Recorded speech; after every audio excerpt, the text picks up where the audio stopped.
Welcome to స్వతంత్ర. నేను మీ రాజమౌళి. తెలంగాణ రాష్ట్రంలో బీసీలకు 42% రిజర్వేషన్లపై సర్వత్రా ఉత్కంఠ నెలకొంది.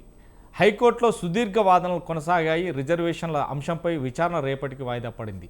రేపు మధ్యాహ్నం 2:15 గంటలకు వాదనలు వింటామని సీజే జస్టిస్ ఏకే సింగ్ నేతృత్వంలోని ధర్మాసనం తెలిపింది. స్థానిక ఎన్నికలకు రేపు నోటిఫికేషన్ జారీపై స్టే ఇవ్వాలని కూడా పిటిషనర్ కోరారు. పిటిషనర్ విజ్ఞప్తిని హైకోర్టు పరిగణనలోకి తీసుకోలేదు. మరి ఎలా ఉండబోతుంది, రేపటి పరిస్థితి ఏంటనే దానిపైనే ఇవాటి బిక్టాక్లో చర్చిద్దాం. మనతో పాటు బిక్టాక్లో పాల్గొన్నారు షాముల్ కార్తిక్ గారు, కాంగ్రెస్ రాష్ట్ర నాయకులు, గౌతమ్ ప్రసాద్ గారు, బీఆర్ఎస్ రాష్ట్ర నాయకులు, గంగాపురం వెంకరెడ్డి గారు, బీఆర్ఎస్ రాష్ట్ర నాయకులు, మరొకరు కూడా నారపరాజు నరసింహరావు గారు కూడా విశ్లేషకులు జాయిన్ అవుతారు. ముందుగా షాముల్ గారు, రేపు ఎలా ఉండబోతుంది? ఎందుకంటే ఎంతో ఉత్కంఠగా ఉన్నటువంటి లోకల్ బాడీ ఎలక్షన్లో 42% రిజర్వేషన్కి సుప్రీంకోర్టు ఆశ్రయించిన నేపథ్యంలో కొంతమంది కొట్టివేయాలనో లేదంటే 50% కంటే ఎక్కువ దాటిపోతుందన్న నేపథ్యంలో ఇదంతా కూడా హైకోర్టు పరిధిలో కదా, హైకోర్టును ఆశ్రయించాలి తప్ప ఇక్కడ లేదు అంటూ కూడా తీరింది. కానీ ఒకంత సందర్భంలో బీసీలకు కొంత ఊరటనిచ్చింది. అంటే 42% కాంగ్రెస్ ప్రభుత్వం ఇస్తున్న నేపథ్యంలోనే మాకు కొద్దిగా ఊరట కలిగిందని. కానీ ఏదైతే 9th షెడ్యూల్లో రాలేకపోయినా కానీ ఇప్పుడు వచ్చే నేపథ్యంలో ఎలా ఉండబోతుంది, రేపటి పరిజ్ఞానంలో ఎలా ఉండబోతుంది, హైకోర్టు తీర్పు 2:15 ఎలా ఉండబోతుంది మధ్యాహ్నం, ఆ నేపథ్యంలోనే ఉదయం 10 నుంచి 11 గంటల వరకు ఎలక్షన్ కోడ్ వెలువడుతుంది అనేది మాత్రం ఒక సంతోషమైన వాతావరణంలో తెలంగాణ ప్రజలు ఉన్నారు. ఎలా చూడొచ్చు సార్? అయితే ముందు బీసీ బిడ్డలకు, బీసీ సమాజానికి కాంగ్రెస్ పార్టీ ఉన్నటువంటి చిత్తశుద్ధిని కనీసం ఇప్పటికైనా అర్థం చేసుకోండి. ప్రతిపక్షాలు, విపక్షాలు చేస్తున్నటువంటి ఆరోపణలపైన, వాళ్ళు మాట్లాడుతున్న మాటలపైన దయచేసి మీ దృష్టిని మళ్లించుకోకండి. మీకు మేము కామారెడ్డిలో చెప్పినట్లుగానే మీ యొక్క రాజకీయ, విద్య, వైద్య, సాంఘిక, సాంకేతిక, కాంట్రాక్ట్ల విషయంలో, ఆర్థిక వ్యవహారాల్లో కూడా అన్నిట్లో కూడా మీకు రిజర్వేషన్లు ఇవ్వాలన్నటువంటి అంశంలోనే కాంగ్రెస్ పార్టీ కృతనిశ్చయంతో ఉంది. అయితే గత 22 నెలలుగా మీరు రాష్ట్రంలో జరుగుతున్నటువంటి అన్ని యొక్క సందర్భాలను మీరు నిశితంగా గమనిస్తున్నారని కాంగ్రెస్ పార్టీగా మేము అనుకుంటున్నాం. ఎక్కడ కూడా కాంగ్రెస్ పార్టీ ఒకానొక సమయంలో కొంత డిలే జరిగినా ఎక్కడ కూడా మీ అభ్యున్నతికి డిలే అనేది జరగలేదు. గతంలో ఉన్నటువంటి ప్రభుత్వము 9 సంవత్సరాల అధికారంలో ఉండి మేము ఎన్నో చేస్తాం, మీకు బీసీలకు కానీ, లేకపోతే బలహీన వర్గాలకు సంబంధించినటువంటి వాళ్ళకు కానీ, ఎస్సీ కులాలకు కానీ, ఎస్టీ కులాలకు కానీ మీకు చాలా చేస్తాం, మేము ఎంతో చేస్తామని చెప్పి కేవలం మాటలు చెప్పి 33, 34% ఉన్నటువంటి రిజర్వేషన్లను 22-23% తగ్గించి కుదించినటువంటి వారు కూడా ఈరోజు కాంగ్రెస్ పార్టీ యొక్క చిత్తశుద్ధిని ఈరోజు శంకించేలాగా, తప్పుదో పట్టించేలాగా మాట్లాడుతున్నారు. నేను దయచేసి మీ అందరి దృష్టికి కూడా ఒక విషయాన్ని తీసుకురావాలని కోరుకుంటున్నా. ఏంటంటే ఇది తెలంగాణ రాష్ట్ర సమితి ఎన్నికల ప్రణాళిక 2014 సంవత్సరంలో గౌరవనీయులు మాజీ ముఖ్యమంత్రి అయినటువంటి కల్వకుంట్ల చంద్రశేఖరరావు గారు వారు సంతకం పెట్టి మరి ఇచ్చినటువంటి ఈ యొక్క ఇది కల్వకుంట్ల చంద్రశేఖరరావు గారు సంతకం పెట్టి ఇచ్చినటువంటి తెలంగాణ రాష్ట్ర సమితి ఎన్నికల ప్రణాళిక. ఇందులో వాళ్ళు ప్రధానంగా ఫస్ట్ పాయింట్ వెనుకబడిన కులాల సంక్షేమం, చట్టసభల్లో బీసీలకు 33% రిజర్వేషన్ ఇస్తామని చెప్పి వారు ఫస్ట్ మోస్ట్ ప్రయారిటీగా వారు బీసీలకు ఆ రోజు ఈ మాట ఇచ్చిండ్రు. ఇచ్చినప్పుడు 10 సంవత్సరాల అధికారంలో ఉండి 33% కాదు కదా, కనీసము 30% కూడా, కనీసం 30% కూడా ఇవ్వడానికి వారు ఏ రోజు కూడా చిత్తశుద్ధి చూపించలేదు. కానీ కాంగ్రెస్ పార్టీ కామారెడ్డిలో మాట ఇచ్చిందని చెప్పి ప్రభుత్వం ఏర్పడిన వెంటనే డిసెంబర్లో ఏర్పడినటువంటి ప్రభుత్వాన్ని జనవరి, ఫిబ్రవరి నుంచే బీసీలకు ఏం చేసినారు అని చెప్పి ప్రశ్నలు అడిగినారు. కానీ కాంగ్రెస్ పార్టీ సమన్వయంతోని, ఓర్పుతోని, కేవలం పేపర్ వర్క్, గ్రౌండ్ వర్క్ చేయడంలో పూర్తి స్థాయిలో కాంగ్రెస్ పార్టీ యొక్క దృష్టిని కేంద్రీకరించింది. అనేకమైనటువంటి మీడియా వేదికలపైన, లేకపోతే వేసిన ప్రతి ప్రశ్నకు మేము సమాధానం కొన్నిసార్లు చెప్పడం చేతకాక కాదు, చెప్పడం అవసరం లేదు కాబట్టి ఆగినాము. కానీ ఈరోజు హైకోర్టులో జరిగినటువంటి వాదనలు చూసే సార్, నిజంగా లాయర్లు ఎవరైతే ప్రభుత్వం తరపున వారు వాదనలు వినిపించినారో వారి చిత్తశుద్ధిని చూస్తే నిజంగా కాంగ్రెస్ పార్టీ కార్యకర్తగా, నాయకుడిగా, ప్రజల్లో నుంచి వచ్చినటువంటి వాడిగా నిజంగా నేను చాలా గర్వపడ్డా.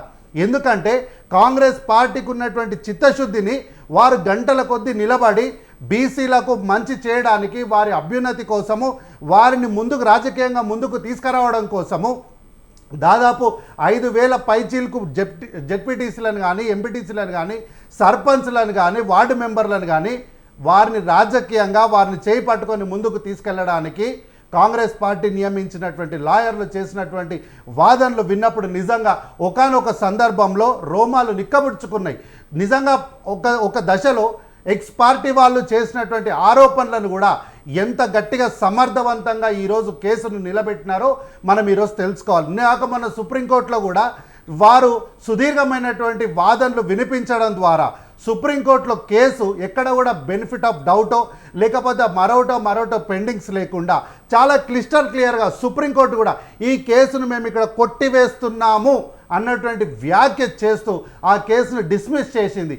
కాబట్టి పేపర్లలో మీరు ఏమన్నా అంటే ఇందిరా సహాని కేసు అని, ఆ కేసు అని, ఈ కేసు అని 1992లో వచ్చిందని మీరు ఎప్పుడో గతాన్ని చూసి మాట్లాడుతున్నారు. మేము ప్రస్తుతం వర్తమానంలో ఉన్నటువంటి పరిస్థితులకు అనుగుణంగా బీసీలకు మంచి చేయడానికి ముందుకు వస్తున్నాం. ఈరోజు మేము ముందుకు వస్తుంటే చాలామంది మమ్మల్ని ప్రశ్న అడుగుతున్నారు, 60 సంవత్సరాలు మీరు ఎందుకు చేయలేదని.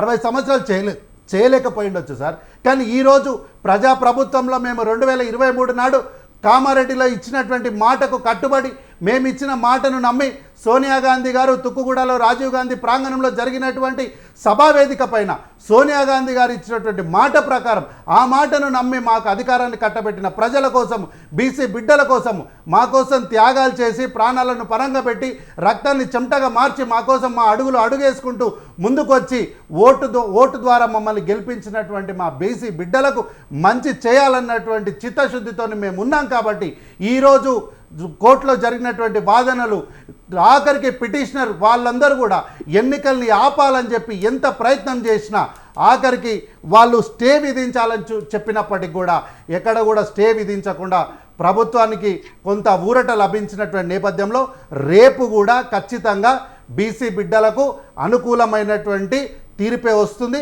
ఎన్నికలు ఖచ్చితంగా జరిగి తీరుతాయి. ఎవరెన్ని అవరోధాలు సృష్టించినా అవి జరగనివ్వము. రైట్. గౌతమ్ ప్రసాద్ గారు చెప్పండి సార్. గౌతమ్ ప్రసాద్ గారు, ఏదైతే బీసీలకు 42% రిజర్వేషన్ కల్పిస్తామని చెప్పినటువంటి కాంగ్రెస్ పార్టీ వెనుకంజలోనే ఉంది అని ఇప్పటి వరకు అనుకున్నారు. కాదు, ఖచ్చితంగా 42% ఇచ్చే స్థానిక ఎలక్షన్లకు పోతామన్నారు. ఈ నేపథ్యంలోనే అటు హైకోర్టును ఆశ్రయించినట్టు కొంతమందికి మాత్రం చెంపపెట్టున చెల్లుమన్నట్టుగానే జరిగిందనేది మాత్రం తెలంగాణ ప్రజలు ఆ వాదన. ఈ నేపథ్యంలోనే 42% బీసీ రిజర్వేషన్కు సానుకూలంగా ఉన్న నేపథ్యంలోనే ఒక్కసారిగా హైకోర్టు ఒక తీర్పును వెలువరిస్తుంది. ఎందుకంటే లంచ్ మోషన్ అయిపోయిన తర్వాత అనుకుంటే అది రేపు 2:15 మధ్యాహ్నం 2:15 తీర్పు వెలువనున్నది. కానీ ఈ నేపథ్యంలోనే ఎలక్షన్ కోడ్ 9 అంటే 10 గంటల నుంచి 12 గంటల మధ్యలో ఎలక్షన్ కోడ్ ఇస్తారు అనేది తెలుస్తుంది.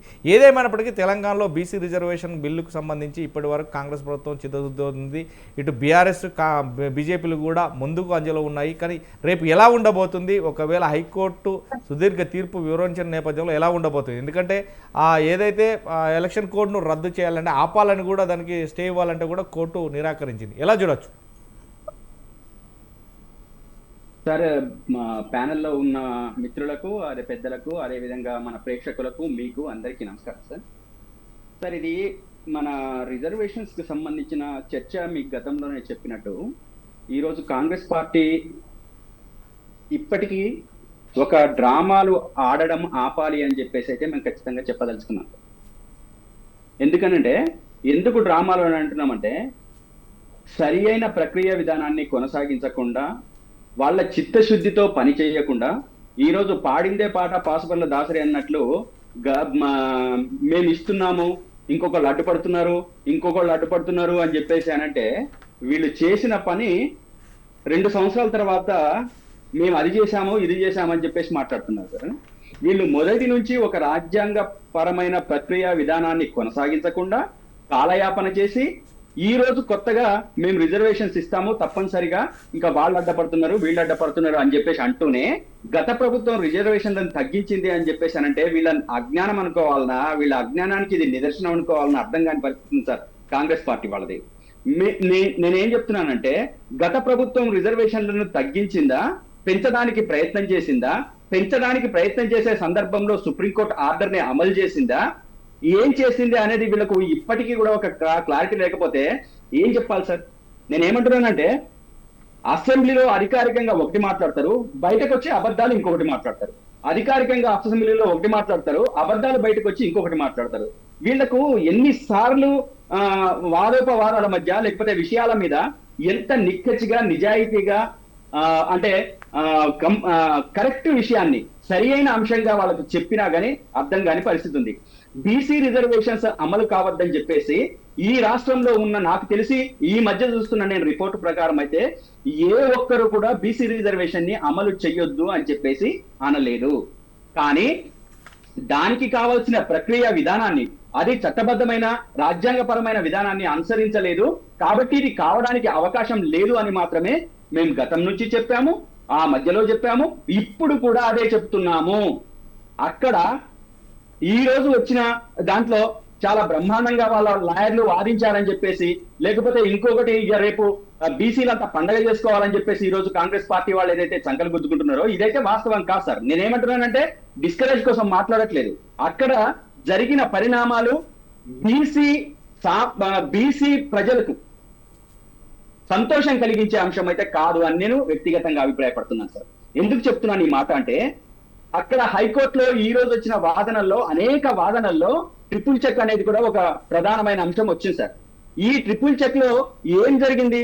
గతంలో మహారాష్ట్రలో, మధ్యప్రదేశ్ లో ఇంకో చోట జరిగిన అంశాలలో ఏవైతే ఒక ట్రిపుల్ చెక్ విధానంలో అమలు చేయాలనో ఆ అమలు చేసిన దాంట్లో మాత్రమే, దాంట్లో వచ్చిన వాస్తవ విషయాలలో మాత్రమే రిజర్వేషన్ ని అమలు చేయాల్సింది ఉంటది. అది కూడా 50% కు మించడానికి వీలు లేదు అని చెప్పేసి ఈ రోజు ఒక చర్చ వచ్చింది.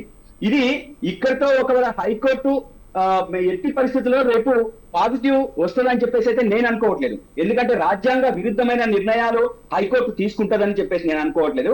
ఒకవేళ ఏదైనా కారణం వల్ల తీసుకున్న సుప్రీంకోర్టులో అయితే ఇది చెల్లదని చెప్పేసి అయితే నేను ఖచ్చితంగా చెప్పదలుచుకున్నాను సార్. నేను ఇది ఒక అంశం నేను పక్కన పెడతాను సార్. ఇప్పుడు రిజర్వేషన్స్ వీళ్ళు ఏ రకంగా పోతారు ఏంటి అనేది ఒక అంశం అయితే, ఇందాక మేము చెప్పినట్టు వీళ్లకు అవకాశాలు ఉన్న అంశాలు అంటే బీసీలకు న్యాయం చేయాలని, బీసీ వాళ్ళని ఉన్నతిలోకి తీసుకురావాలని, బీసీ సామాజిక వర్గాలకు అభివృద్ధిలోకి తీసుకురావాలని చెప్పేసి వీళ్ళు కామారెడ్డి డిక్లరేషన్ లో దాదాపు వాళ్ళ అభయహస్తం మేనిఫెస్టోలో 16వ పేజీ నుంచి 18వ పేజీ దాకా దాదాపు ABCDEF దాకా అంటే ఇస్తూ వాటిలో 21 అంశాలు చేర్చారు సార్.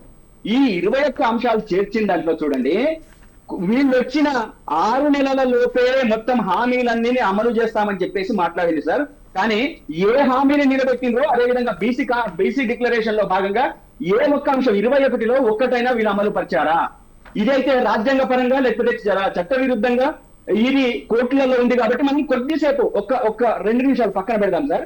వీళ్ళు ఇచ్చిన దాంట్లో కులగణన బీసీ కమిషన్ నివేదిక ఆధారంగా అధికారంలోకి వచ్చిన 6 నెలల్లోపే బీసీ రిజర్వేషన్ అమలు చేస్తామని చెప్పేసి మొట్టమొదటి 16వ పేజీలోనే చెప్పేసారు సార్. అదేవిధంగా 2వ పాయింట్ ఏం చెప్పారంటే, కొత్త స్థానిక సంస్థల్లో ప్రస్తుతం ఉన్న బీసీ రిజర్వేషన్లు 23% నుండి 42%కు పెంపు, పంచాయతీలు, మున్సిపాలిటీల్లో కొత్తగా 23,973 మంది బీసీలకు రాజకీయ ప్రాతినిధ్యంతో స్థానిక బీసీ సంస్థలకు ఉపకరణ అయ్యే విధంగా రిజర్వేషన్ లో ఉపవర్గీకరణ చేస్తామని చెప్పిండ్రు. అదేవిధంగా ప్రభుత్వ సివిల్ కన్స్ట్రక్షన్ మెయింటెనెన్స్ కాంట్రాక్ట్లలో బీసీలకు 42% ఇస్తానని చెప్పేసి చెప్పారు సార్. అంటే 3వ పాయింట్ చేస్తున్నాం. ముందు 2 పాయింట్లు వద్దు. ఈ ప్రభుత్వ సివిల్ కన్స్ట్రక్షన్ మెయింటెనెన్స్ కాంట్రాక్టులలో బీసీలకు 2% ఎందుకు ఇవ్వలేదు? ఇప్పటిదాకా కాంట్రాక్టులు ఇవ్వలేదా? లేకపోతే ఆ కాంట్రాక్ట్లలో ఇచ్చిన దాంట్లో బీసీలకు 42% ఎవరు అడ్డు చెప్పలేదు కదా, ఇది ఎందుకు ఇవ్వలేదు? అదేవిధంగా బీసీ సబ్ ప్లాన్ తగినన్ని నిధులు మంజూరు చేసేందుకు మొదటి అసెంబ్లీ సెషన్ లోనే చట్టబద్ధమైన హోదాతో Mahatma Jyotirao Phule BC sub plan ఏర్పాటు చేస్తామని చెప్పేసి అన్నారు sir. Mahatma Jyotirao Phule BC sub plan ఎందుకు ఏర్పాటు చేయలేదు అనేది మేము ఈ సందర్భంగా అడుగుతున్నాం సార్. బీసీ సంక్షేమానికి ఏడాదికి 20,000 కోట్ల చొప్పున 5 ఏళ్లలో 1,00,000 కోట్ల రూపాయలు కేటాయిస్తామన్నారు సార్. మీరు ఒక మాట వినాలి, ఇది చాలా చాలా ముఖ్యమైనది. బీసీ సంక్షేమానికి బిలో నిధులు కేటాయింపు విషయంలో 16వ పేజీలో బీసీ సంక్షేమానికి ఏడాదికి 20,000 కోట్ల రూపాయల చొప్పున 5 ఏళ్లలో 1,00,000 కోట్లు కేటాయిస్తామన్నారు. ఇది 2వ సంవత్సరం 2వ బడ్జెట్. మరి ఎన్ని వేల కోట్ల రూపాయలు కేటాయించారు, అదేవిధంగా ఎంతవరకు ఇప్పుడు విడుదల చేశారు, ఎంతవరకు లబ్ధిదారులకు చేకూరున్నాయి, లేకపోతే లబ్ధి చేకూరింది లబ్ధిదారులకు అనేది ఖచ్చితంగా చెప్పాల్సిన అవసరం వాళ్ళ మీద ఉంది సార్. ఇక సంక్షేమం విషయానికి వస్తే ఎంబీసీ కులాల అభివృద్ధిని పరీక్షించేందుకు ప్రత్యేకంగా ఎంబీసీ సంక్షేమ మంత్రిత్వ శాఖ వేస్తామన్నారు సార్. ఉన్న మంత్రి శాఖలనే వీళ్ళు అసలు ఫుల్ చేయలేదు, ఇంకా 3 శాఖలు అట్లనే ఉన్నాయి. కానీ వీళ్ళు ఎంబీసీ కులాల అభివృద్ధి కోసం ప్రత్యేక మంత్రిత్వ శాఖ వేస్తామన్నారు. ఇది ఎందుకు ఏదో చెప్పమనండి సార్. అన్ని బీసీ కులాల సమగ్రాభివృద్ధికి కార్పొరేషన్ల ఏర్పాటు, బీసీ యువత చిరు వ్యాపారాలు నిర్వహించుకునేందుకు మరియు ఉన్నత విద్య కోసం 10 లక్షల వరకు పూచీకత్తు లేని వడ్డీ లేని రుణాలు ఇస్తామని చెప్పేసి అన్నారు సార్. పూచీకత్తు లేదు, వడ్డీ లేని రుణాలు వీళ్ళు 10 లక్షల వరకు ఇస్తామన్నారు సార్. ఇవన్నీ విషయాలు నేను అమలయ్యే విషయాలు సార్. నేను అమలు కాని విషయాల జోలికి నేను వెళ్ళట్లేదు.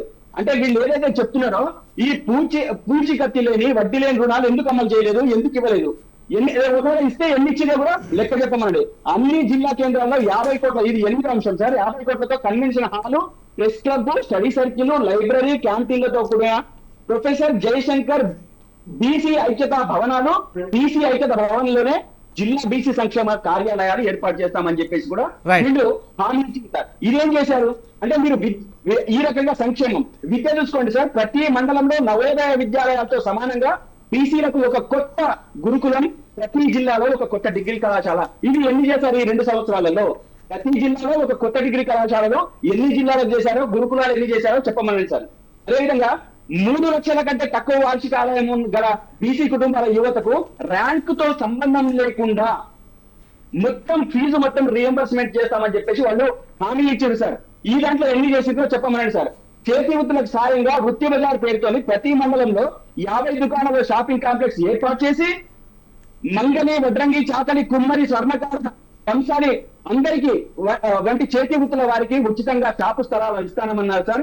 ఎన్ని దాంట్లో ఇచ్చిందో అది చెప్పమనండి సార్. మాకు వేరే సార్ నేను వాటి దృష్టికి నేను పోవట్లేదు. నేను రిజర్వేషన్ చట్టపరంగా ఏదైతే అమలు చేస్తామని చెప్పేసి వాళ్ళు అన్నారో వాళ్ళు ఆ రిజర్వేషన్ అమలుకు చట్టపరంగా న్యాయబద్ధంగా కొన్ని ఆటంకాలు ఉన్నాయి. ఆటంకాలు లేని అంశాలు అనేకం ఉన్నాయి. అవి ఎందుకు చేయలేదు, వీళ్ళ చిత్తశుద్ధి అక్కడెందుకు లేదని చెప్పేసి నేనైతే ప్రశ్నిస్తున్నాను సార్. దీనికి అంటే బీసీ రిజర్వేషన్ అమలు కోసం మా పార్టీ అన్ని వైపుల నుంచి సహాయ సహకారాలు అందిస్తా ఉంది. అదేవిధంగా బిల్లుకు మద్దతు తెలిపింది, రిజర్వేషన్ కు మద్దతు తెలిపింది. ఇక్కడ మా చిత్తశుద్ధిని శంకించడం కాదు, ఈ రోజు కాంగ్రెస్ పార్టీ చిత్తశుద్ధి శంకించాల్సిన ప్రధానమైన సందర్భం ఈ రోజు మన ముందు కనబడుతుంది సార్. రైట్ రైట్ రైట్ మొత్తం మీద గౌతమ్ ప్రసాద్ గారు ఏదైతే బీసీలకు కావాల్సినది రావాల్సినది ఖచ్చితంగా వివరిస్తారు. ఖచ్చితంగా కూడా కాంగ్రెస్ పార్టీ ఇస్తుందా లేదు అంటే మాట నిలబెట్టుకుంటుందా అనేది మాత్రం చూడాల్సి పడుతుంది. కేవీ గౌడ్ గారు బీసీ ఉద్యమ నేత కూడా మనతో జాయిన్ అయ్యారు. కేవీ గౌడ్ గారు వెళ్ళిపోయారా? Okay right. మొత్తం మీద ఏది ఏపటికైనా కానీ నారపరాజు నరసింహరావు గారు ఉన్నారు, విశ్లేషకులు. నరసింహరావు గారు నమస్తే అండి. ఏదైతే బీసీలకు 42% రిజర్వేషన్ కల్పిస్తామని కాంగ్రెస్ పార్టీతో పాటు ఇప్పుడు ప్రభుత్వం నడుపుతున్నటువంటి కాంగ్రెస్ పార్టీ చెప్పకనే చెప్పింది. ఈ నేపథ్యంలోనే చెప్పిన మాట ఖచ్చితంగా నిలదొక్కుంటాము, ఖచ్చితంగా అని చెప్పేసి ఎంత దూరమైనా పోతాము అనే సవాల్ను కూడా విసిరి ఆ సవాల్ను నిలబెట్టుకోవడానికి మాత్రం ఉద్యమ బాటలో ముందుంటాము అని చెప్తున్నారు. కానీ రేపు జరగబోయే అటువంటి మధ్యాహ్నం 2:15 హైకోర్టు ఇచ్చే ఉత్తర్వు అంటే తీర్పు ప్రకారం చూస్తే కనుక దానికంటే ముందే Telangana election commission already notification ఇవ్వనుంది. ఎందుకంటే ఈ నేపథ్యంలో లోకల్ బాడీ ఎలక్షన్లకు ఇలా ఉండబోతుంది. ఇప్పుడు హైకోర్టును ఆశ్రయించారు, సుప్రీంకోర్టును ఆశ్రయిస్తే హైకోర్టుకే తిరిగి పంపించాలన్నారు. ఈరోజు వాదనలు విన్నారు. రేపు ఎలక్షన్ కమిషన్ ఇచ్చే నోటిఫికేషన్ కూడా ఆపాలి ఖచ్చితంగా ఎలక్షన్ కోడ్ను అంటే కూడా కుదరలేదు. ఎలా చూడొచ్చు? రాజమౌళి గారు, మీకు ఛానల్లో ఉన్నటువంటి వివిధ పార్టీలకు సంబంధించినటువంటి ప్రతినిధులందరికీ కూడా శుభ సాయంత్రం. అలాగే మన ఛానల్ వీక్షిస్తున్నటువంటి వీక్షకులందరికీ కూడా శుభ సాయంత్రం.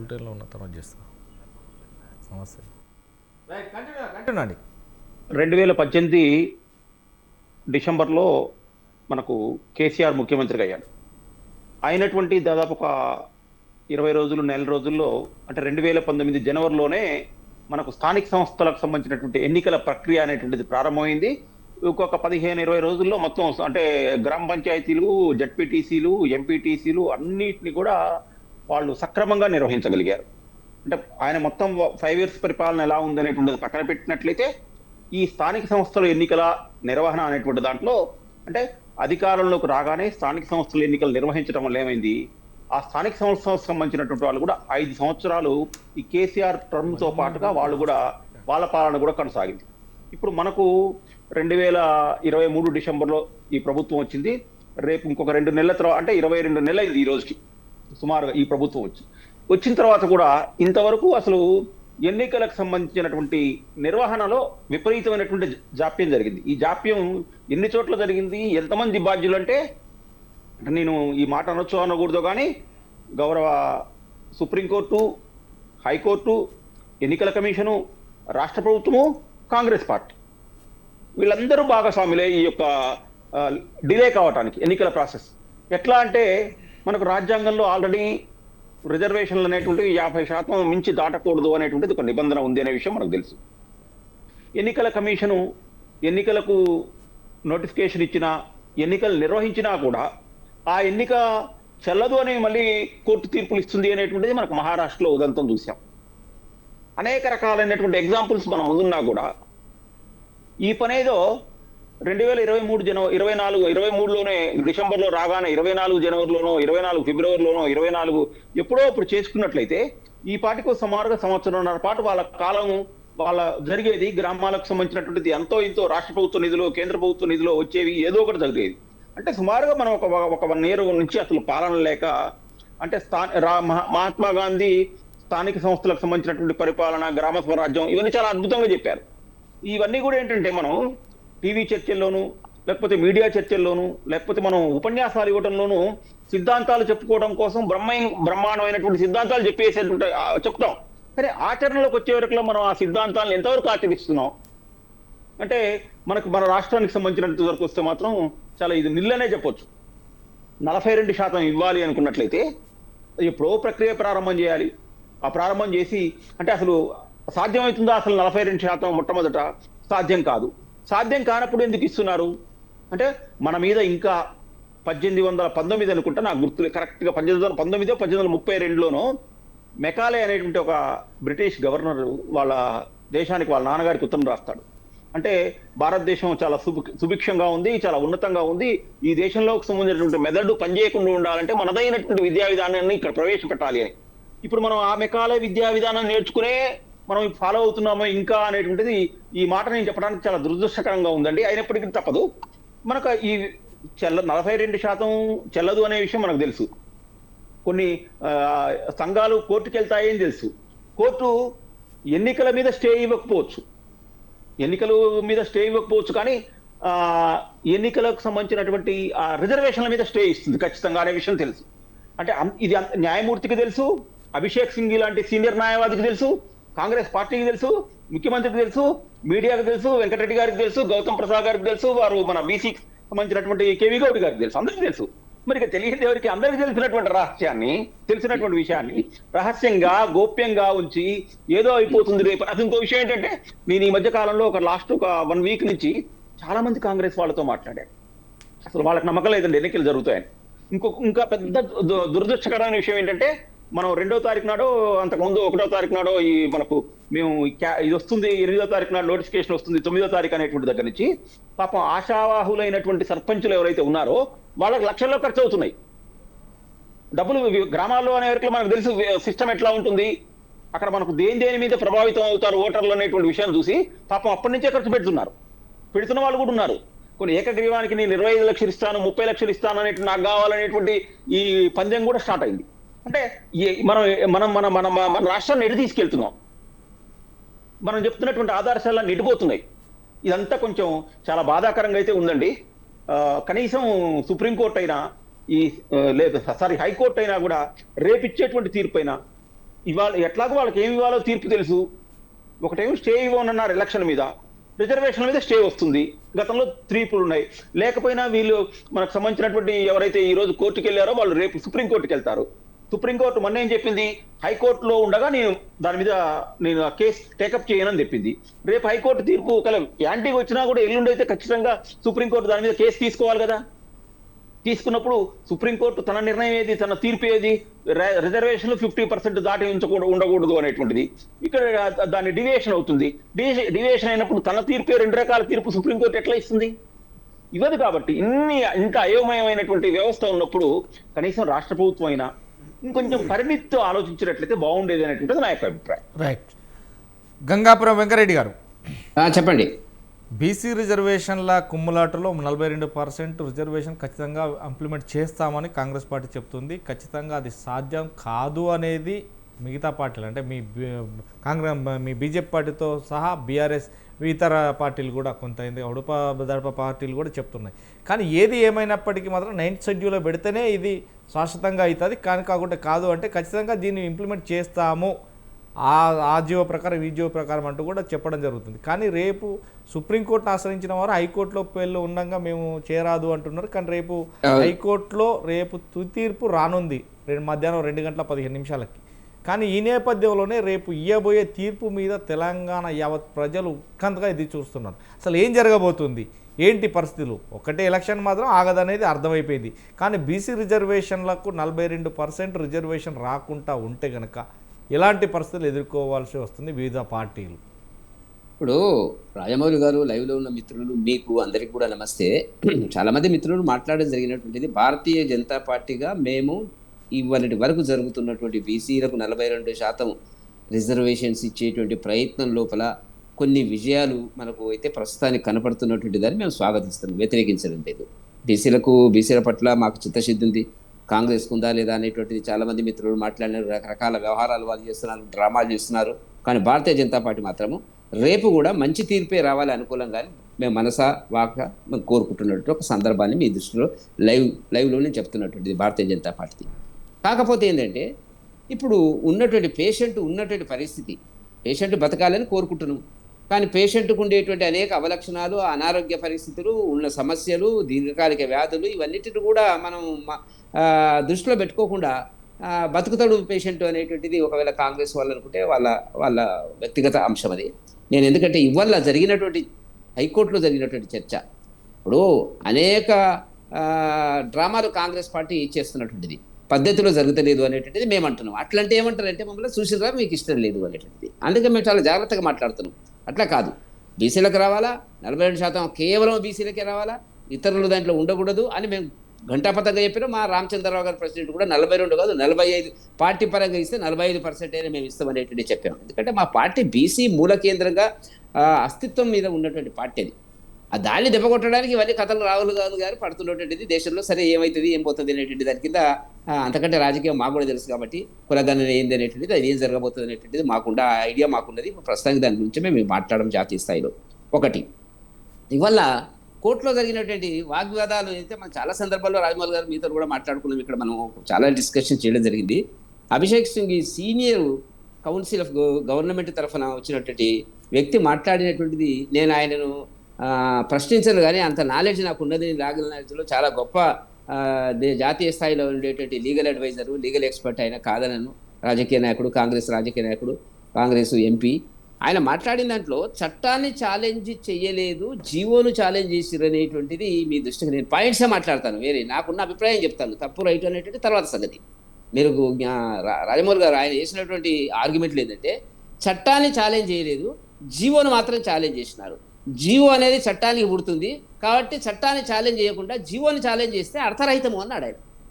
అంత పెద్ద లాయరు, నేను అంత పెద్ద లీగల్ నాలెడ్జ్ నాకు లేదు, కానీ చట్టానికి పుట్టినటువంటి జీవోని ఛాలెంజ్ చేయడం ఏంది, మొదలు చట్టాన్ని ఛాలెంజ్ చేయడం అది చట్టమే కాదు. రాజమౌళి గారు ఏదైతే 42% ఉన్నదో చట్టం కాదు, అది బిల్లు మాత్రమే. చట్టం ఎప్పుడైతుంది, గవర్నర్ గారి ఆమోద ముద్ర వేస్తుంది అనేది చట్టం అవుతుంది. అది చెల్లని చట్టము, చెల్లని బిల్లు రూపంలో ఉంది. బిల్లు ప్లస్ గవర్నర్ ఆమోదం ఇచ్చుకుంటూ చట్టం. ఆయన అన్నది కరెక్టే. జీవోని ఎట్లా ఛాలెంజ్ చేస్తారంటే జీవో అనేది ఎగ్జిక్యూటివ్ ఆర్డర్.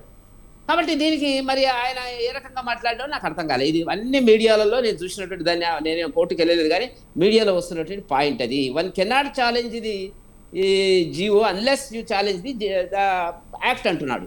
కాబట్టి దాని మీద ఒక స్పష్టత ఏర్పడ్డదని నేను అనుకుంటున్నాను మీకు సంబంధించినటువంటిది. రెండవది, అభిషేక్ సింగ్ గారు మాట్లాడితే నాకు నవ్వొచ్చింది. 50% ఇవ్వకూడదని ఎక్కడుంది అంటాడు చట్టంలో. 50% కంటే ఎక్కువ ఇవ్వాలనేటువంటిది ఎక్కడుంది చట్టంలో? లేకనే కదా అనేక కోర్టులు, సుప్రీంకోర్టులు, హైకోర్టులు, బీహార్కు సంబంధించి కానీ ఇతరత్ర కానీ కృష్ణమూర్తి కేసు కానీ మహారాష్ట్ర కేసు కానీ దీంట్లో వచ్చినటువంటి పరిస్థితి అది. దీంట్లో విచిత్రం కనబడుతున్నటువంటిది ఇప్పుడు ఏంది, చట్టం అనేటువంటిది ఈ బీసీలకు సంబంధించినటువంటిది చట్టంలో వాళ్ళ జనాభా ఎంత పెరిగితే అంత ఇవ్వాలనేటువంటిది ప్రపోర్షనట్గా ఇవ్వాలని చట్టం లేదు. ఎస్సీలకు ఉంది, ఎస్టీలకు ఉంది. ఇక్కడ ఇంకో సమస్యను మీ దృష్టికి తెస్తున్నాను రాజమౌళి గారు. ఎస్సీ ఎస్టీలు జనాభానేమో 2011 ఆధారంగా జనాభా లెక్కల ప్రకారంగా వాళ్ళు రిజర్వేషన్స్ ఇస్తున్నారు. బీసీలకు వచ్చేటప్పటికి వీళ్ళు చేసినటువంటిది అది ఎంతవరకు నమ్మకం, ఎంతవరకు కరెక్ట్ ఉంది, శాస్త్ర సాంకేతిక రంగంగా మనకు బాగుందా బాగలేదా, నమ్ముతున్నారా లేదా అనేటువంటిది 2024 కొలతబద్ద తీసుకున్నారు. ఎట్లా అవుతుంది ఇప్పుడు? 2011 ఎస్సీ ఎస్టీలది కూడా పెరగాలి. ఇప్పుడు చట్టంలో వాళ్ళకు ఒక ప్రొవిజన్ ఉంది, బీసీలకు సంబంధించి చట్టంలో ప్రొవిజన్ లేదు. ఇట్లా మాట్లాడితే ఏమంటారంటే మీరు వ్యతిరేకమా అంటారు. వ్యతిరేకం కాదు, మాకు కావాలండి. కాకపోతే ఏంటంటే అనేక లొసుగులు ఉన్నాయి. లొసుగులను మీరు ఎన్నుకున్నటువంటి పద్ధతి లోపల ప్రయాణం చేస్తున్నట్టు దాంట్లో ముళ్ళదారి ఉంది, సరిదిద్దుకోండి అని మేము చెప్తే మీరు గుడ్డిగా సంతకం పెట్టండి. వాళ్ళు ఏం మాట్లాడతారు? కోర్టుకు ఇవ్వబడిపోవద్దు అనేటువంటిది ప్రజాస్వామ్య దేశంలో అనేటువంటి కాదు. ఎవడన్నా పోతాడండి. నేరస్తుడు కూడా, హత్య జరిగిన నేరస్తుడు, మానభంగం చేసిన నేరస్తుడు కూడా కోర్టుకు వెళ్తాడు. మనకు అందరికీ తెలుసు, ఫలానా వాడు హత్య చేసినాడు, ఫలానా వాడు మానభంగం చేసినాడు, ఫలానా వాడు దేశాన్ని విద్రోహ చర్యల్లో పాల్గొన్నాడు తెలుసు. అంత మాత్రం చేత కోర్టులోకి వెళ్ళకూడదు అనేటువంటిది లేదు. కాబట్టి నేను అంటుంది ఏంటంటే కాంగ్రెస్కు ఆ కల్చర్ లేదు. వాళ్ళు ఏంటంటే వెళ్ళకూడదు, బెదిరిస్తాము, ఎవరైనా వెళ్తే చూడండి అనేటువంటి పద్ధతుల. కాబట్టి రెండో పాయింట్ నేను చెప్పదలుచుకున్నది ఏంటంటే ఇప్పుడు ఈ డెడికేటెడ్ కమిషన్ అనేటువంటిది కూడా మూడో point. Dedicated commission empirical data అనేటువంటి దాని మీద పిటిషనర్ లాయరు మాట్లాడినటువంటిది ఒక అంశాన్ని మీరు దృష్టిలో పెట్టుకోవాలా. అది కరెక్ట్గా లేదు, వాస్తవ దూరం అనేటువంటి మాట చెప్పడం జరిగింది. మీరు ఒక విషయాన్ని గమనించాలి. ఇక్కడ మీరు డేటా పబ్లిష్ చేసినరా అని అడుగుతున్నారు. ఏది సుప్రీంకోర్టు జడ్జి డేటా పబ్లిష్ చేయలే, పబ్లిక్ డొమైన్లో పెట్టలే, ఏ కులం ఎంత ఉందో చెప్పలే. అది చెప్తే కదా దాంట్లో ప్రజల యొక్క అభిప్రాయాలను లేకపోతే స్పందనను మీరు తీసుకున్నారా, ఫీడ్బ్యాక్ తీసుకున్నారా అని అడిగినాడండి. వల్ల మీరంతా సులభంగా వన్ సైడ్ చెప్పదలుచుకోలేదు. నేను ఎంతసేపు ఏంటంటే ఇవాళ జరిగింది ఏంటంటే స్టే ఇవ్వకపోవడం అనేది కాంగ్రెస్ దాన్ని ఒక గొప్ప విజయంగా భావిస్తున్నటువంటిది. జరగవచ్చు, రేపు ఏదైనా జరగవచ్చు. అదే 42% అమలు పరచడం ఇవ్వచ్చు, లేకపోతే సబ్జెక్టు కండిషన్స్ అని ఇవ్వచ్చు. రకరకాల సమస్యలు ఉన్నాయి. ఇవాళ స్టే ఇవ్వకపోతే అదేదో అయిపోయింది అనేది సుప్రీంకోర్టులో కూడా ఆనాడు చాలా సంతోషపడుతున్నారు కాంగ్రెస్ వాళ్ళు. అంటే మేము వ్యతిరేకం కాదు. దీంట్లో మళ్ళీ కూడా చెప్తున్నాను ఏంటంటే హైకోర్టులో కేసు సెటిల్ అది వెళ్ళిన వాళ్ళు పిచ్చివాళ్ళు ఎవరైతే వంగ గోపాల్ రెడ్డి ఎవరో వెళ్ళినటువంటి వాళ్ళు హైకోర్టులో కేసు ఉండగా సుప్రీంకోర్టుకు పోకూడదు, కామన్ మ్యాన్కు ఉండేటువంటిది అది అని తిట్టి పంపించినారు. అది వాస్తవం కూడా. అంత మాత్రం చేత అదేదో విజయంగా భావించి మంత్రులంతా ఢిల్లీకి వెళ్ళి వచ్చి మాట్లాడింది. ఇప్పుడు కూడా అదే పరిస్థితి జరుగుతున్నటువంటిది. కాబట్టి నేను చెప్పినటువంటి పాయింట్ ఏంటంటే ఇప్పుడు కులాల వారీగా పబ్లిష్ చేయలేదు, చేశారని అడిగాడు. నాలుగో అంశం ఏంది రాజమౌళి గారు అంటే నేను చూసినంత వరకు ఏంటంటే హైకోర్టు జడ్జి అడిగినటువంటిది మీరు ఇదేదైతే ఉంది కదా మన షెడ్యూల్ ఉంది కదా, గజెట్ నోటిఫికేషన్ ఇచ్చిండ్రా అని అన్నాడు. గజెట్ నోటిఫికేషన్ ఇచ్చిండ్రా అంటే no reply from the advocate general. మీరు పాయింట్ ఇది వాళ్ళు అడిగినటువంటిది. ఇంకా ఐదో పాయింట్ ఏంటంటే మీరు బిల్లు ఎప్పుడు పాస్ చేసినారు, ఎప్పుడు గవర్నర్కి పంపినాడు, ఎంతకాలం అయింది అని అడిగినాడు. మీరు జాగ్రత్తగా ఆలోచిస్తే వీళ్ళు ఏమంటారంటే మనం ఏమంటున్నాము, బిల్లు నాకు తెలిసినంత వరకు సబ్జెక్టు కరెక్షన్ రాజమౌళి గారు ఆగస్టు 31 నాడు అసెంబ్లీలో బిల్లు పాస్ అయింది. తర్వాత గవర్నర్కి వెళ్ళింది. ఆగస్ట్ అంటే ఏం చెప్పండి, ఇప్పుడు సెప్టెంబరు అక్టోబరు నడుస్తున్నటువంటి పరిస్థితి. ఆయన పచ్చి అబద్ధము, సబ్జెక్టు కరెక్షన్ అంత పెద్ద లాయర్ నేను అనదలుచుకోలేదు కానీ ఏమన్నాడు ఆర్గ్యుమెంట్స్లో సింఘవి గారు ఏమన్నారంటే 6 మాసాలు దాటిపోయింది అన్నాడు.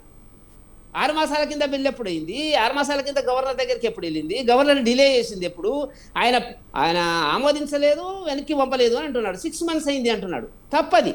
6 months అనేటువంటిది కాదు, మనకు అందరికీ తెలిసినటువంటిదే. మీరు గూగుల్లో కొడితే తెలుస్తుంది. ఆగస్టు 31 నాడు 2025 నాడు ఆ బిల్లు పాస్ అయినటువంటి సందర్భం మనకు కనపడుతున్నటువంటిది.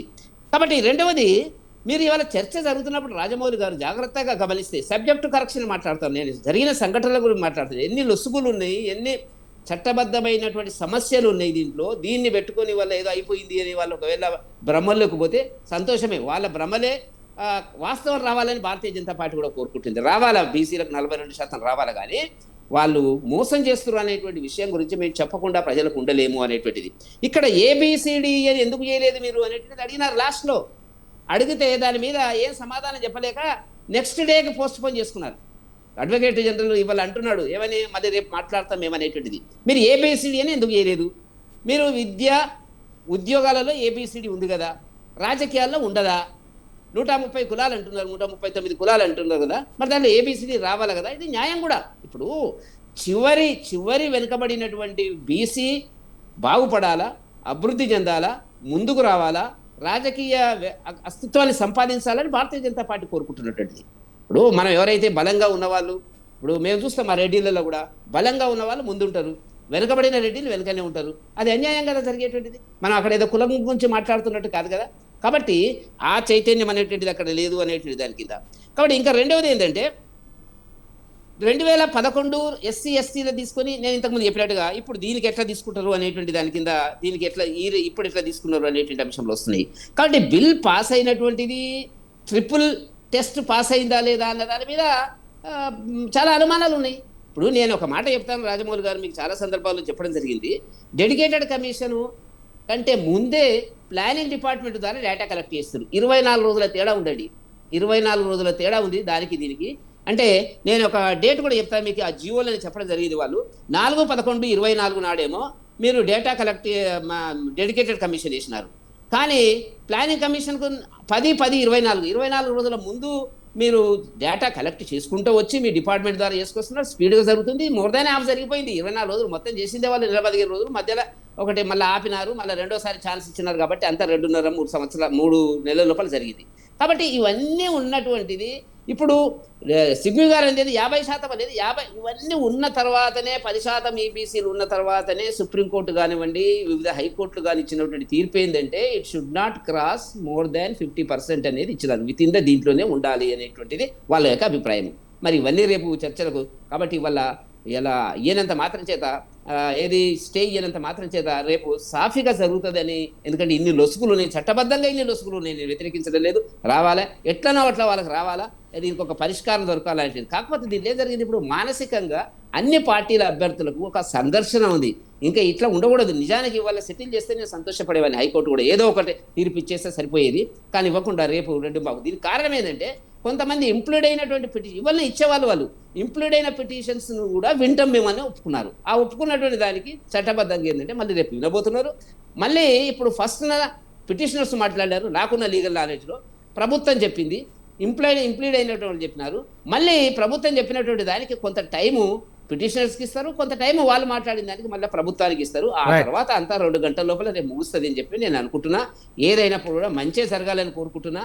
కాకపోతే ప్రభుత్వం, కాంగ్రెస్ ప్రభుత్వం రేవంత్ రెడ్డి గారు చేస్తున్నటువంటి చిత్తశుద్ధి లేని బీసీల 42% సంబంధించినటువంటి బిల్లు, దానికి సంబంధించినటువంటి అమలుకు సంబంధించి వాళ్ళు కావాలని చేస్తున్నటువంటి ఎత్తుగడల్లో ఒక భాగము తప్ప వాస్తవంగా వాళ్లకు చిత్తశుద్ధి లేదు అనేటువంటిది ఇంతకుముందు బీఆర్ఎస్ మిత్రుడు చెప్పినాడు. వాళ్ళ 16, 17, 18 పేజీల్లో ఏం రాసినారు, రాసిన దాంట్లో ఏమి చట్టానికి అనుకూలంగా చట్ట ఇబ్బందులు లేనటువంటి వాటిని ఎట్లా అమలు చేయలేదు, దీన్ని సమస్యల కింద తీస్తున్నాడు. కాబట్టి మూడవది ఏంటంటే నేను చెప్పదలుచుకున్నది, ఏ తీర్పు జాతీయ స్థాయిలో ఒక విధానం అనేటువంటి దానికి ఒక నాంది ఉండేటట్టుగానే జడ్జిమెంట్లు ఉంటాయి తప్ప కేవలం తెలంగాణను దృష్టిలో పెట్టుకొని జడ్జిమెంట్లు ఇస్తారని చెప్పి నేను అనుకోవడం లేదు. ఎందుకంటే గతాన్ని, ప్రస్తుతానికి, భవిష్యత్తుకు జరగబోయేటువంటి చర్యల గురించి నాకు ఉండేటువంటి ఒక అభిప్రాయం.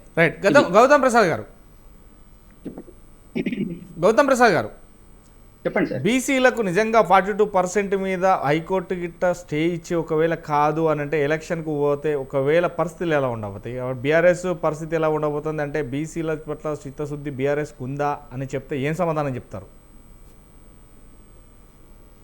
వన్స్ అగైన్ రిపీట్ సార్, ఒకసారి. బీసీలకు 42%కు సంబంధించి ఇప్పటికే కాంగ్రెస్ పార్టీ దహనిషలు అన్ని కొట్లాడుతున్నాం, కానీ ఆపుతున్నారనే ఒక 2 పార్టీలు ఆపుతున్నాయి అనేది మాత్రం వారు వెళ్ళబెడుతున్నారు. ఈ నేపథ్యంలో హైకోర్టు గిట్ట బీసీలకు 42% అనేది ఇప్పుడు కుదరట్లేదు, ఎందుకంటే అబౌవ్ 50% దాటిపోతుంది అని గిట్ట స్టే ఇస్తే కనుక ఎలక్షన్కి అయితే స్టే ఇవ్వదు, ఖచ్చితంగా వెళ్తుంది. ఎందుకంటే 2011 ఎలక్షన్ సంబంధించి దాని మీద వెళ్తున్నాం. ఈ నేపథ్యంలో వెళ్తే కనుక కాంగ్రెస్ పార్టీ మాత్రం మేము ఖచ్చితంగా చిత్తశుద్ధితో ముందుకెళ్తాం, కానీ అడ్డుపడ్డాయి మిగతా పార్టీలు కావచ్చు, నాయకులు కావచ్చు, వర్గాలు కావచ్చు అని చెప్తారు. కానీ బీఆర్ఎస్ పరిస్థితి ఏంటి? అసలు బీఆర్ఎస్ బీజేపీకి ఈ రెండింటికి కలిపితే బీసీలకు నినాదం ఎత్తుకున్న నేపథ్యంలో ఎలా ఉండబోతుంది? సార్, ఇక్కడ కాంగ్రెస్ పార్టీ అంటే వేరే వాళ్ళ మీద, వేరే పార్టీల మీద బురద చల్లడానికి, బట్టకాల్చి మీదేయడం కోసమే ఒక నాటకాలు, డ్రామాలు ఆడుతుందని చెప్పేసి నేను స్పష్టంగా చెప్పదలుచుకున్నాను సార్. వాళ్ళు చెప్పిన దాని ప్రకారమే 42% అమలు చేస్తాము అనే ఒక సంఖ్య చెప్పిన దాంట్లోనే ఆ లెక్కల్లోనే పెద్ద బొక్క ఉన్నది సార్. ఇందాక అనేక విషయాలు నేను వెంకటరెడ్డి సార్ చెప్పిన దాంట్లో నేను వాటి జోలికి పోను, కానీ ఒకే ఒక అంశాన్ని నేను తీసుకొస్తాను సార్. ఒకటే అంశము, దాంట్లో బీసీ సామాజిక వర్గాలలో ఎన్ని కులాలు ఉన్నాయో, అంటే ఇందాక సార్ చెప్పినట్టు 139, వాటన్నిటి ప్రకారము ఏబిసిడి కానీ లేకపోతే వాళ్ళ జనాభా కానీ, ఇగో ఫలానా కులంలో గౌడ ఇంతమంది ఉన్నారు, లేదా ముదిరాజు ఇంతమంది ఉన్నారు, లేదా పద్మశాలీస్ ఇంతమంది ఉన్నారు, కమ్మరి, కుమ్మరి, చాకలి, వీళ్ళందరూ ఇంతింత సంఖ్య ఉందని చెప్పేసి ఎక్కడైనా మెన్షన్ చేసి దాని ప్రకారంగా ఏబిసిడి చేయాల్సిన అవసరం లేదా సార్? మన కళ్ళ ముందే ఉంది కదా, సుప్రీంకోర్టు రీసెంట్ గా ఎస్సీ వర్గీకరణ మీద ఇచ్చింది కదా. ఎస్సీ వర్గీకరణలో అసలు దాన్ని అమలు చేయడం కోసం ఎన్ని సంవత్సరాల పోరాటము ఆల్రెడీ ఉన్న దాన్ని దామాష పరంగా ఇవ్వడానికి, లేదా అసమానతలు ఉన్న దగ్గర సమానత రావడం కోసం, దానిని అమలు చేయడం కోసం ఎన్ని సంవత్సరాలు కష్టపడ్డది, దానికోసం ఎంత తర్జన భర్జన పడాల్సి వచ్చింది. అది రాజ్యాంగ పరంగా కావచ్చు, సుప్రీంకోర్టు కావచ్చు, లేదా ప్రభుత్వాలు కావచ్చు, కేంద్రం కావచ్చు, రాష్ట్రం కావచ్చు. ఇది మన కళ్ళ ముందే లేవా సార్? అంటే ఇదే 54 సంవత్సరాలు 56 సంవత్సరాలు ఈ దేశాన్ని పరిపాలించిన కాంగ్రెస్ పార్టీకి ఈ మాత్రం మినిమం నాలెడ్జ్ లేదా? మనం అర్థం చేసుకోవాల్సిన అవసరం లేదా? మనం కేవలం ఈ సంఖ్య చెప్పకుండా, ఈ సంఖ్యకు సంబంధించిన వర్గీకరణ చేయకుండా, అట్టడుగు స్థాయి వాళ్లకు న్యాయం చేకూర్చే విధంగా ఉండాల్సిన రిజర్వేషన్స్ కేవలం కొద్దిపాటి, మాకు బీసీకి ఒక అంటే మునూరు కాపుకి వస్తే మొత్తం బీసీ సామాజిక వర్గాలకు అయిపోయినట్టనా, లేదా ఒక గౌడకు వస్తే మొత్తం సామాజిక వర్గాలకు అయిపోయినట్టనా, లేక ఒక యాదవులకు వస్తే మొత్తం బీసీ సామాజిక వర్గాలకు అయిపోయినట్టేనా? న్యాయం జరిగినట్టేనా? కాదు కదా. దీంట్లో ఎవరెవరు ఏంటి, వాళ్ళ పొజిషన్ ఏంటి అనేది ఖచ్చితంగా మనము బేరీజు వేసుకోవాల్సిన బాధ్యత, కర్తవ్యం ఈ ప్రభుత్వం మీద ఉంది. దాన్ని పక్కన పెట్టేసి ఎందుకు నాటకాలు ఆడుతున్నారో చెప్పండి అని చెప్పేసి అని అంటున్నాం. దానికోసమే మా మీద బురద జరగడం కోసం, లేదా బీఆర్ఎస్ పార్టీ మీద బట్టగాల్చి మీద వేయడం కోసం ఒక ప్రయత్నం చేస్తా ఉంది. నేనేమిది మా సొంత ఎజెండాగా మాట్లాడట్లేదు. యాజ్ పర్ భారతదేశానికి సంబంధించిన ఒక రాజ్యాంగం ఉంది. ఆ రాజ్యాంగంలో కొన్ని రూల్స్ అండ్ రెగ్యులేషన్స్ ఉన్నాయి, ఆర్టికల్స్ ఉన్నాయి. ఆ ఆర్టికల్స్ ప్రకారం మనకు రూల్స్ అండ్ రెగ్యులేషన్స్ ప్రకారము ఏం జరుగుతుంది, ఏం జరగబోతుంది, ముందు ఏం జరిగింది అని చెప్పేసి మనం మాట్లాడుకున్నాం సార్. అల్లా తప్పగా మాట్లాడుకోవడం కాదు.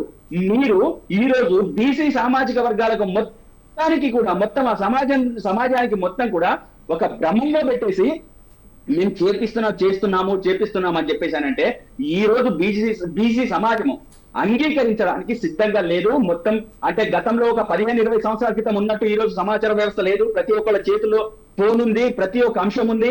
ఆ అంశాన్ని పరిశీలన చేసే స్థితి, గతి ప్రతి ఒక్క బీసీ సమాజంలో ఉన్న ప్రతి ఒక్క వ్యక్తికి ఉంది. కాబట్టి వాళ్ళు ఇక ముందు మోసం చేయడానికి అవకాశం లేదు. వీళ్ళు మోసపోవడానికి కూడా సిద్ధంగా లేదనేది ఒకటి చెప్తూ, రేపు రాబోయే రోజులలో ఖచ్చితంగా ఒకవేళ హైకోర్టు ఒకవేళ అమలు చేయండి అని చెప్పేసి ముందుకు పోతుంది అని చెప్పేసి అయితే నేను అనట్లేదు. ఇందాక నరసింహారావు సార్ చెప్పినట్టు ఖచ్చితంగా ఎలక్షన్ నోటిఫికేషన్ ను ఆపదు, రిజర్వేషన్ ని మాత్రం తప్పనిసరిగా ఆపమని అంటది. ఆ ఆపమని అనడానికి అనేక ఉదాహరణలు ఉన్నాయి. ఆ ఉదాహరణలు మనకు మహారాష్ట్ర ఉదాహరణ ఉంది. అదేవిధంగా ట్రిపుల్ చెక్ అనేది ఒకటి ఉంది. ఆ ట్రిపుల్ చెక్ అనేది ఖచ్చితంగా అమలు కావాల్సిందే, లేకపోతే అమలు కాకుండా ముందుకు పోయే పరిస్థితి ఉండదు. బీఆర్ఎస్ కూడా మేము చెప్తున్నదంటే, వాళ్లకు మంచి జరగడానికి మాకు ఎటువంటి అభ్యంతరం లేదు, కానీ జరగడానికి ఏమాత్రం అవకాశాలు లేని విధంగా ఈ రోజు కాంగ్రెస్ పార్టీ వ్యవహరించి, ఈ రోజు వాళ్ళు వ్యవహరించకుండా మంది మీద బట్టగాల్చి మీరేస్తామని చెప్పేసానంటే అంగీకరించడానికి లేదు.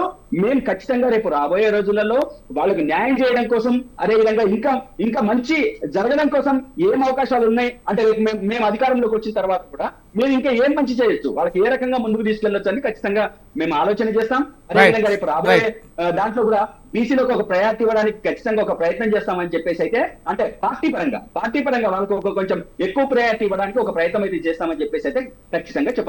రైట్ శ్యామల్ కార్తిక్ గారు సార్, ఈరోజు బీఆర్ఎస్ పార్టీ లాస్ట్కో మాట అన్నారు, అధికారంలోకి వచ్చిన తర్వాత ఏం చేయాలన్నది మేము ఆలోచన చేస్తాం. ఉన్న 10 ఏళ్ళు ఏం చేయలేదు, మళ్ళీ అధికారంలోకి వచ్చినాక చేస్తాం. అది కూడా మళ్ళీ చట్టబద్ధంగా పార్టీ పరంగా ఏం చేస్తాం. సరే, పార్టీ పరంగా అధికారంలోకి వచ్చిన తర్వాత చేయడం ఎందుకులే, కానీ ఇప్పుడు మీకున్నటువంటి సార్ అధ్యక్షుని అయితే మేము అడగము, అధ్యక్ష పోస్ట్ అయితే మేము అడగము, కనీసం కార్యనిర్వహణ అధ్యక్షుడు లీడర్ ఆఫ్ అపోజిషన్ బీసీలకు ఇచ్చి మీ చిత్తశుద్ధితో చెప్పండి. కానీ సార్ ఇది బిఆర్ఎస్ కు సంబంధించిన ప్రశ్న కాదు సార్. వాళ్ళు బీసీ డిక్లరేషన్ మీరు అన్న మాటకి చెప్పినా సార్, మీరు అన్న మాటకి మాత్రమే చెప్పినా, నేను కూడా ఏం చర్చలని చెప్పలే. మీరు పెద్ద మహా ఘనకార్యంగా చెప్పిండ్రు కదా అధికారంలోకి వచ్చినాక ఆలోచిస్తామని. మీరు అధికారంలోకి వచ్చేది లేదు, ఆలోచన చేసేది లేదు. కనీసం మీ లీడర్ ఆఫ్ అపోజిషన్ చేయడానికి మీకు ఈరోజు చేత కాదు, కానీ 10 ఏళ్ళకి అధికారంకి వచ్చినాక ఆగండి సార్ మీరు. అయితే సార్ ఈరోజు బీసీ రిజర్వేషన్లని విచిత్రంగా మాట్లాడతారు సార్. అందరు నాకు అర్థం కాదు. బీసీ రిజర్వేషన్లను ఎవరు వద్దంటలేరు, అందరూ కావాలంటున్నారు. కానీ ఇది జరగదు అని అంటారు.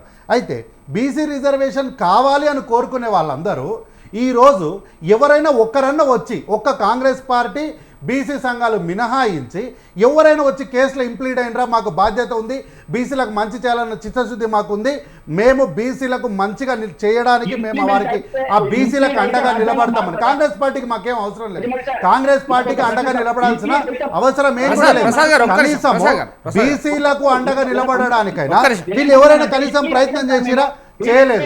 ఈ రోజు ఏదో 50% ఉంది, 50% సీలింగ్, 50% క్యాప్ ఉంది అని 50% ఇంతగానో మాట్లాడే వీళ్ళు 50% అనేది ఏంటి, రాజ్యాంగంలో ఎక్కడుంది, ఎట్లా ఉంది, ఏ సందర్భంలో ఉంది అనే విషయాల్ని కూడా ఏ ఒక్కరు కూడా చెప్పడానికి వీళ్ళకి ఎవరికి కూడా నైతికంగా వీరికి అవగాహనలు కూడా లేదు కనీసం.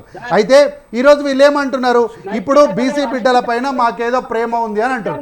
కనీసం వీళ్ళకి బీసీల పైన ఒక్క ఇసుమంత ప్రేమ కూడా లేదు సార్.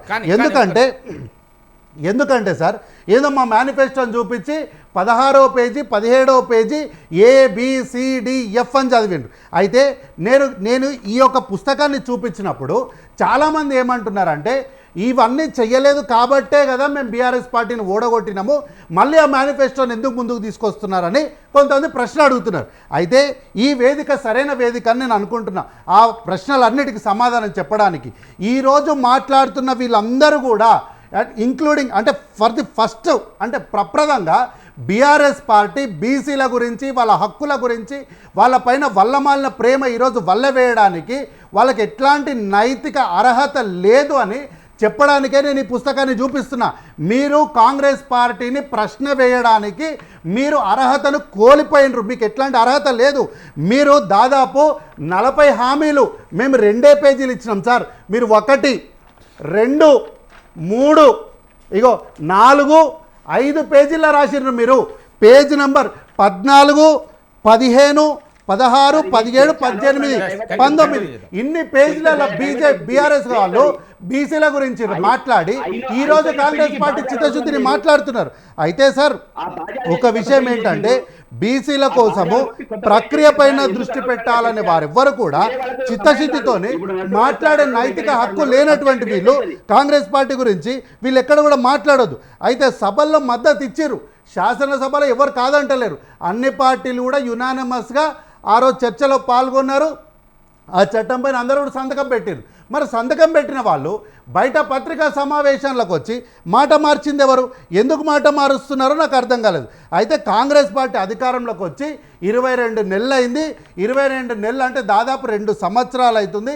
2 సంవత్సరాలకు కూడా ఇవన్నీ ఎందుకు చేయలేదని చెప్పి అదెందుకు చేయలే, ఇదెందుకు చేయలే అని అంటున్నారు. 9 సంవత్సరాల మీరెందుకు చేయలేదంటే మేము ఓడిపోయినాం కాబట్టి మమ్మల్ని మీరు అడగొద్దు అని అంటున్నారు. అయితే సార్ కాంగ్రెస్ పార్టీ అధికారంలోకి వచ్చి 22 నెలలు అయినప్పటికీ కూడా దాదాపు 6 నెలలు అంటే mid of the 7th month 6 నెలల 15-18 రోజులు మళ్ళీ పార్లమెంట్ ఎన్నికల కోడ్కే వెళ్ళిపోయింది. అప్పుడు ఎక్కడ కూడా కాంగ్రెస్ పార్టీ పాలన చేయడానికి వీలు లేదు. ఆ ఎలక్షన్ కోడ్ను వీళ్ళు ఎందుకు పరిగణలోనికి తీసుకొని ప్రజల్ని తప్పుదోవ పట్టిస్తారో అది వీళ్ళకే తెలుసు.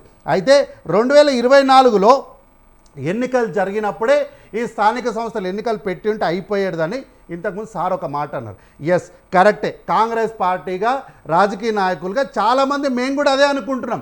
ఏంటి 2024లోనే గెలిచిన ఊపులోనే ఎలక్షన్లు పెట్టింటే ఈ పంచాయతీ ఉండేది కాదు, అంతా అయిపోతుండే. అదే ఊపులో మనం గెలిచాం. సార్ ఒక్క నిమిషం, నా మీద 3 ఆరోపణలు చేశారు సార్, దయచేసి 2 నిమిషాలు టైం ఇవ్వండి.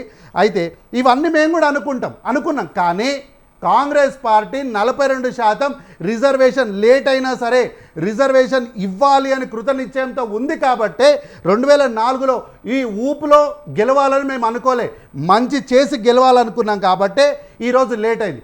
అసాధ్యాలన్నటువంటి అనేక విషయాలను, దేశానికి స్వాతంత్రం రాదన్నారు తీసుకొచ్చినాం, తెలంగాణ రాష్ట్రం రాదన్నారు, పార్లమెంట్ తలుపులు ఏసైనా సరే చేసినాం, ఆ రోజు పార్లమెంట్ పెట్టిన బిల్లు చెల్లదన్నారు, ఈరోజు మనం తెలంగాణ రాష్ట్రంలోనే ఉన్నారు. కాబట్టి ఇంకా కాంగ్రెస్ పార్టీ నాయకుల మీద నమ్మకం లేదు అని చెప్పి ప్రజల్ని మీరు తప్పుదో పట్టిస్తే మీడియాలో, చర్చల్లో, పేపర్లలో బ్రతకడానికే పనికొస్తుంది తప్ప మీరు ప్రజల్లోకి మాత్రం మీ పేరు నిలవదు. అయితే ఇంతకుముందు బీజేపీ నాయకులు ఒక విషయాన్ని కోట్ చేసిరు, పేషెంట్ గురించి చెప్పారు. సార్, ఈ వేదికపై నుంచి ప్రజలకు, మీకు, బీజేపీ పార్టీ కూడా చెప్పేది ఒకటే, ఏంటంటే పేషెంట్ ఖచ్చితంగా బతుకుతాడు. మెడికల్ మిరాకిల్ అనేది కూడా పేషెంట్ అనే దగ్గర మెడికల్ మిరాకిల్ అని కూడా ఉంటుంది. కాబట్టి 42% ఖచ్చితంగా జరుగుతుంది. కాబట్టి ఎక్కడ కూడా మేము ఎస్సీలకు, ఎస్టీలకు అన్యాయం చేస్తలేం సార్. 2020లో మీరు చేయాల్సినటువంటి కులగణన, జనగణన చేయకపోవడం వల్లనే ఈరోజు ఏదైనా అన్యాయం జరిగితే దానికి బీజేపీ పార్టీయే కారణమవుతుంది తప్ప మరొకటి ఏది లేదు. కాబట్టి ఈరోజు ధర్మాసనం ప్రశ్నలు అడిగింది అని అదేదో పెద్ద గొప్ప విషయంగా చెప్తున్నారు. ధర్మాసనం ప్రశ్న అడిగినంత మాత్రాన అదేం తప్పు కాదు, వారికి ఉన్నటువంటి అనుమానాలు నివృత్తి చేసుకున్నారు. కాబట్టి ఈ వేదికపై నుంచి కాంగ్రెస్ పార్టీ పక్షాన పోటీ చేస్తున్న ప్రతి అభ్యర్థికి కూడా నేను ఒక మాట చెప్తున్నా, ధైర్యంగా ఉండండి, ఖచ్చితంగా ఎన్నికలు జరుగుతాయి, ఖచ్చితంగా 42%తోనే జరుగుతాయి. మీరు మంచిగా గెలుస్తారు, పాలనలోకి వస్తారు. మీరు మంచిగా పాలన చేసి పని చేస్తే మళ్ళీ ప్రజాప్రభుత్వంలో రెండవసారి కూడా మీరు పాలనలోకి వస్తారు. ఇది ఖచ్చితంగా జరుగుతుంది. ధైర్యంగా ఎన్నికలకు ముందుకెళ్ళండి. రైట్. మొత్తం మీద ఈరోజు బిగ్ టాక్లో రేపు జరగబోయే ఉత్కంఠకు మొదట ఏర్పడనుంది. ఏదైతే రేపు మధ్యాహ్నం 2:15 హైకోర్టు ఇచ్చే తుది తీర్పు ఎలా ఉండబోతుంది, ఒకానొక సందర్భంలో స్థానిక సంస్థల ఎలక్షన్లు అయితే ఆపడానికి వీల్లేదు అన్నట్టు కూడా తెలుస్తుంది. రేపు ఏం జరగబోతుంది అనేది మాత్రం వెయిట్ చేయాల్సిన పరిస్థితి. ప్రజలు ఏదైతే బీసీలకు 42%కు సుప్రీంకోర్టు కావచ్చు, హైకోర్టు కావచ్చు చెప్పినటువంటి మాటలకు గాను ఇప్పుడు జరుగుతున్నటువంటి పరిస్థితులకు ఎలా ఉండబోతుందని వెయిట్ చేయాల్సిన పరిస్థితి. ఈరోజు బిగ్ టాక్లో పాల్గొన్నటువంటి నారపరాజు నరసింహరావు గారికి, షాముల్ కార్తిక్ గారికి, గౌతమ్ ప్రసాద్ గారికి, గంగాపురం వెంకట గారికి థ్యాంక్ యూ వెరీ మచ్ అండి. Thank you. మరో బిగ్ టాక్తో మళ్ళీ కలుద్దాం. Thank you. చూస్తూనే ఉండే స్వతంత్ర టీవీ.